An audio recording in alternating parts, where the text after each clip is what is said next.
Okay, part 3. Absolutely. Robert, do you want to add anything else to that? I think that's David summed it up very well, really. And the problem here is that people don't understand what the meaning of moderate Muslim is, what the term is, what it means. They throw the term around without defining it. And there are so many different kinds of people to which it could refer that it really ends up just muddying the waters more than clarifying anything. The Muslims who are honest about what's in the Quran and Sunnah, and who even know that it's there and are honest about it, they should stand up and say that they repudiate these things. And as David says, there are many people who have left Islam as a result. At the same time, there are many people who bear the name of moderate who know very well what the Quran teaches, but are determined to deceive unbelievers about it. And there are so many unbelievers who are very happy to be deceived. Gotcha. Okay. All right. One more question, and then we'll get to a few questions. Last question. What do you guys, in your opinion, what can we do, or is there anything we can do, or what should we do in support of Tommy in this situation? Speak out. The government wants to silence anybody who speaks about these things. We're not in Britain, so they're not going to arrest us if we speak out about these things. And so we have all the more responsibility to do so, to make up for the gag that is on the freedom fighters in Britain who might speak out about this. Yeah, and I would say if he's locked up for 13 months, then need to be speaking out about it for 13 months. And it's actually a similar situation, sadly, to the situations in the Muslim world where people say, hey, Robert or Pamela, why are you talking about honor killings in Muslim lands or these? Well, guess what? Because the locals can't speak out against it. Right? The locals can't speak out against those things, or they'll be targets too. And so that's a sad situation in the Muslim world, that people in the Muslim world usually aren't free to challenge Muhammad's teachings about how to deal with apostates or how to deal with rebellious women. They're not in a position to speak out against those things because they'll become targets. And so we're the only ones who can speak out against those things. But when we speak out against those, we get attacked. And now it's becoming a situation that's similar we have the parallel now in the West, where people in Great Britain aren't allowed to speak out against certain things. So now we have to speak out on their behalf here in the U.S. So sad situation. Pathetic, really. Yeah. And when you're speaking to the U.S., would you give the same advice for the U.K.? Or, I mean, because I know they have a legitimate fear. I mean, a lot of them are scared to speak out, and they should be, because they could get arrested and, lose their jobs and all this or whatever. Look, as far as that, right? As far as people in the UK, I would tell people in the UK, every last one of you who has an ounce of concern about the future of freedom of speech in the UK, march right down to those trials and do exactly what Tommy Robinson did. Yep. Nothing more. No violence. No threats. Don't attack police. Don't attack anyone. Go and do exactly what he did and say why you're doing it. I'm doing that. I wasn't going to come down here to this courthouse and talk about this trial, but now I have to, because you started arresting people over it. And guess what? Let them arrest you, right? Let me get. Yep. Some of the greatest movements in history, the civil rights movement in the U.S., that's what they did. You're telling us we can't do this, but we understand we have to do it anyway, even if you lock us up. And they got locked up for it, and they got locked up for it, and they got locked up for it, and then they won, right? Because people start catching on. Because guess what? Again, if it's just Tommy, that's one thing. If person after person after person gets arrested just for trying to report on little girls being gang raped, then eventually you would win enough public support that they would change that government. People would change that government. They would vote. They would vote in. At the end of the day, Western nations are variations of different kinds of democracies. So if you want enough public support, people are going to adapt. The media are going to adapt. The government's going to adapt, and so that's how you win. But if you sit back and do nothing, you've already lost. Yep. John, it's the same thing in Britain as it is in another totalitarian state, the Islamic Republic of Iran. If more people rise up, the less the government can do about it. They can't arrest the whole country.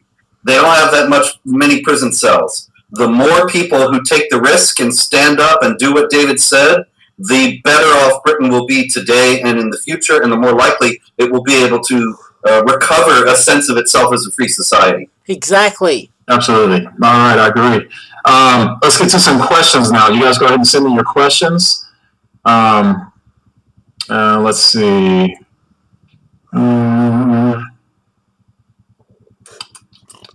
Oops, sorry. Trying to scroll up to find them. Guys, send me your questions right now. Okay. Okay, it says, this. I'm not going to do all the questions, but this is the last part anyway. This one's from Mackenzie Kim. Says, would you guys be willing to reach out to Sikh Awareness Society to help them? They worked with Christians for the past 20 years, spread awareness of grooming gang, warning signs, and motivations. Sure. They're in Britain? I guess so. Look, the thing is that I've been banned from Britain for the last 5 years. The British government sent me a letter saying, you say that Islam has a doctrine of warfare against unbelievers. And so therefore they were banning me from the country. It's another example of how they're at war with reality. It's demonstrably true that Islam has doctrines of warfare against unbelievers, but I can't go into Britain as a result. So I'd be happy to help from a distance, but that's the best I can do. Yeah, we're kind of doing what we can do from a distance, which is keeping people informed. But notice what Robert just said there. You're saying something that we don't want to hear, therefore we're banning you. That should have clued people in, and it did clue lots of people in. There were even people who didn't agree with Robert and Pamela who were saying, nevertheless, they shouldn't be banned from a country. But the response should have been, if you are in a position of power in the UK and you think this person is going to come and say something that's false, the response should have been, hey, Robert and Pamela, when you get here, we're having a massive public debate. We're going to sit you down with some Muslim scholars and give you guys both equal time to present your views. We're going to take questions from the audience, and we're going to expose your ideas as false. And that way, when you're walking down the street and you've been completely humiliated on live television, then people will know not to take you seriously. That's how you would deal with it if you really, really thought that he was wrong. The fact that you simply say, we're not allowing you in the country, I think you are onto things, right? I think you are. I think you do know that he would win in a discussion like that. And so, yeah, that's the sad situation. In the name of the good of the country, we have to ban people from the country who say things that we don't like, and now, of course, lock people up from reporting on things that we don't want them to report on. And this is the direction that UK is heading. So, yeah, guys, you do need help in lots of ways. Yep. All right. Question from Umeka Stone says, do we know of other religions which do the grooming rape gangs? I don't. David, you know any? No, you. To be clear, you could have people from any background, right?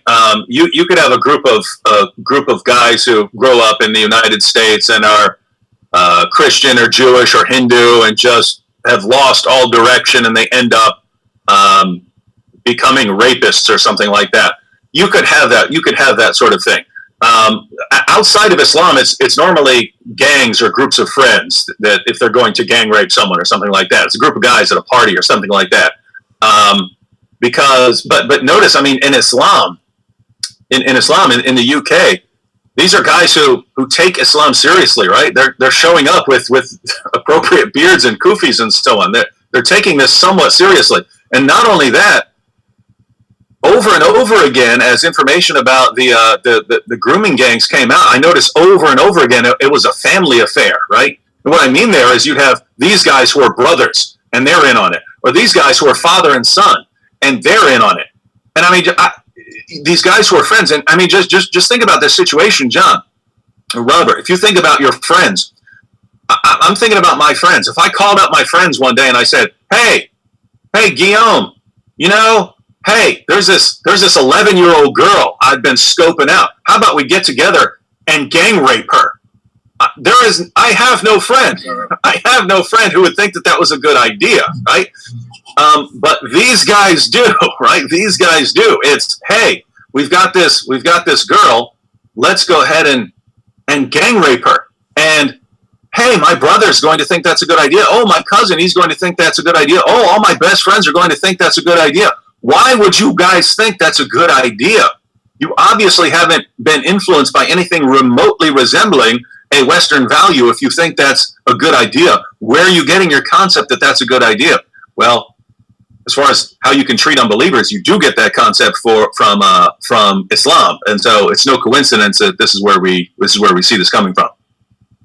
Cool. Question from, let's see, Warrior Woman. Good to read from you. She says, question, do each of you discuss going against Islam with your wives due to the intimate threats you receive? I do, because I think it's fair. Do you guys discuss it with your wives about the threats and stuff like that? Yeah, well, I did years ago. It's kind of old news now. Yeah. We decided that there are some things that are more important. You know, it's like it's not as if you're going to live forever if you don't stand up for what's right. And like Stéphane Charbonnier, Charb, the editor of Charlie Hebdo, who was killed in the massacre there by jihadis in January 2015, he said, "I'd rather die standing up than live on my knees." And certainly this is something that I believe all of us would agree this is worth doing for our children, for our grandchildren, whatever happens to us. And so it's really just not an issue as a result. Yeah, it's I'm like Robert. It's kind of old news. Because this has been going on for years in my family.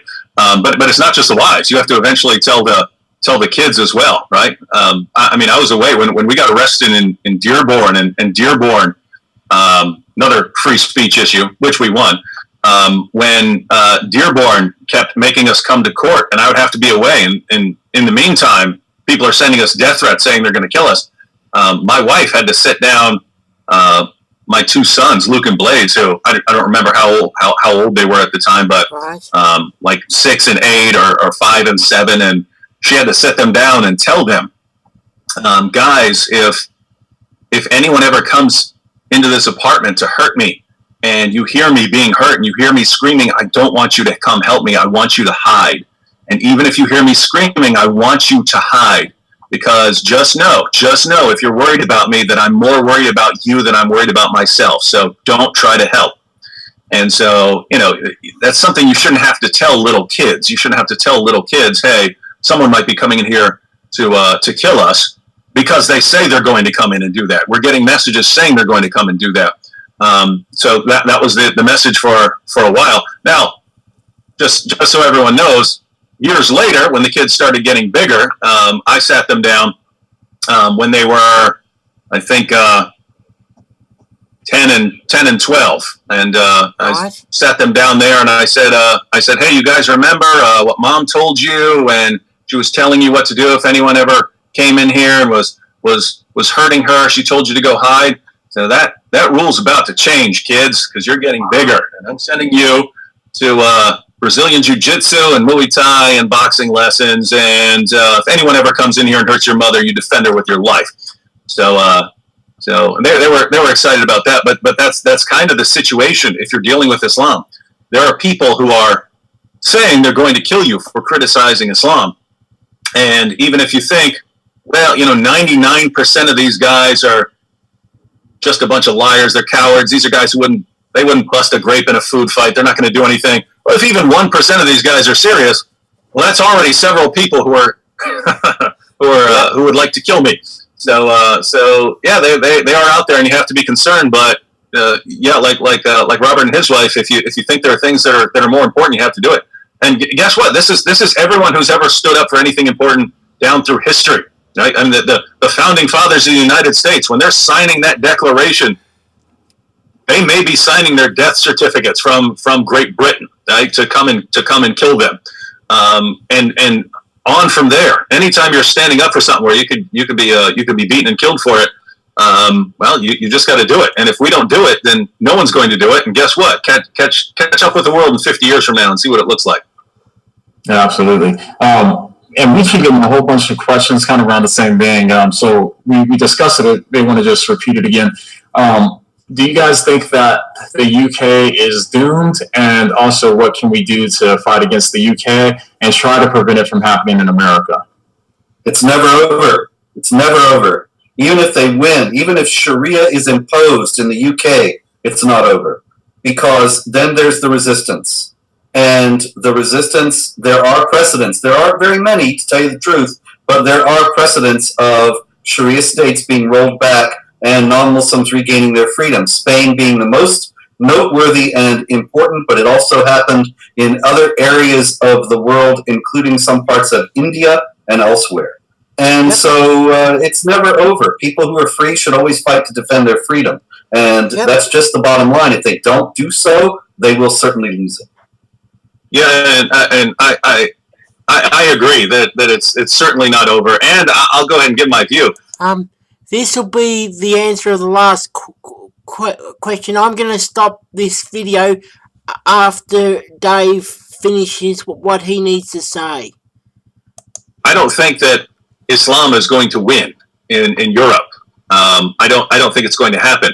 The situation that arises is I think that the West can win mainly by speech and by refuting ideas. Of course, you have to deal with terrorist threats and things like that. But I think you can win this ideologically by standing up for your rights and by making it very clear to everyone involved that threats and intimidation aren't going to work. And if you threaten someone, then people are going to speak even more. If you criticize, if you want to kill someone for drawing a picture of your prophet, then guess what? Millions of people are then going to draw a picture of your prophet, and so stop trying to control people through violence. I think you can win this ideologically just by seriously taking the ideology and publicly refuting it. Because I don't think Islam can stand up to criticism. Right? I believe your average Muslim, if all of the information about Muhammad is on the table, I don't believe he's going to remain a Muslim, or at the very least, I think he'll be a very weak Muslim, right? Exactly. You're not going to take this stuff very seriously because you can't. But what happens is everyone in the education system is telling Muslims Islam is wonderful. Their leaders are all telling them Islam is wonderful. The government's telling Islam sucks. Islam is shocking and sickening. It's not wonderful.